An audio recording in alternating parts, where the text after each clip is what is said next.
എന്നെ കണ്ടിട്ട് പൊട്ടനായിട്ട് തോന്നുന്നുണ്ടോ? സത്യം പറഞ്ഞ വിഷമാവോ? ഇനി എന്റെ ഭാര്യ പോകുന്നിടത്തുമില്ല എന്നറിയ കണ്ട.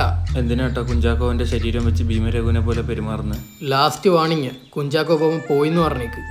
ചാക്കോച്ച ചായ കുടിച്ചിട്ട് പോവാ. നാറയ്ക്ക് കലക്കി കൊറ.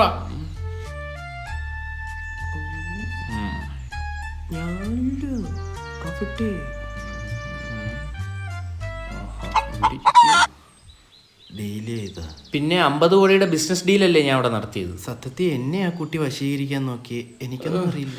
ദേ കൊച്ചു വഴിയെടുത്തും വലിയ വഴിയെടുത്തും ഒരു കാര്യം പറഞ്ഞേക്കാം. ഇപ്പൊ 33ാമത്തെ ആളാ വീട്ടിൽ കയറി വന്ന് 2ന്റെ കോഴിത്തരം വിളമ്പുന്നത്. അത് 28 ആരുടെയാ ചോദിച്ചു? എന്റെ ഒന്നുമില്ലല്ലോ, ഈ 2 തന്തയല്ലേ നിങ്ങള്? അങ്ങനൊക്കെ ചോദിച്ചു അല്ലേ?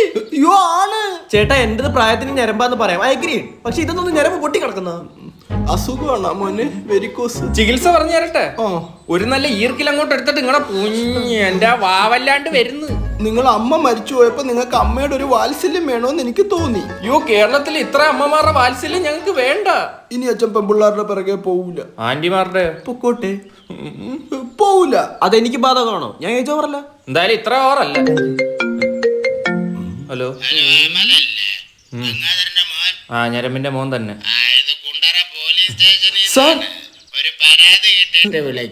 കുടുംബശ്രീയിലെ 12 പെണ്ണുങ്ങളെ നോക്കി പീഡിപ്പിച്ചെന്നാണ് ആ പരാതി ഗംഗാധരനെതിരെ. പുള്ളി അവിടെ അടുത്തുണ്ട്. അല്ല സാർ, നോക്കിയൊക്കെ എങ്ങനെയാ സാർ പീഡിപ്പിക്കുന്നത്? അത് തന്നെയാണ് ഇപ്പൊ ഡിപ്പാർട്ട്മെന്റും തലകുത്തി ആലോചിച്ചോണ്ടിരിക്കുന്നത്. നോക്കിയപ്പോ തന്നെ ഇങ്ങനെ അങ്ങനെ ഉരിയാടിയാലുള്ള അവസ്ഥ. എന്തായാലും ആ മഹാനെ ഒരുക്കി നിർത്തിയരാ. നമ്മള് വെള്ളി വിലങ്ങുമായിട്ട് വൈകിട്ട് അങ്ങോട്ട് വരാം സാർ.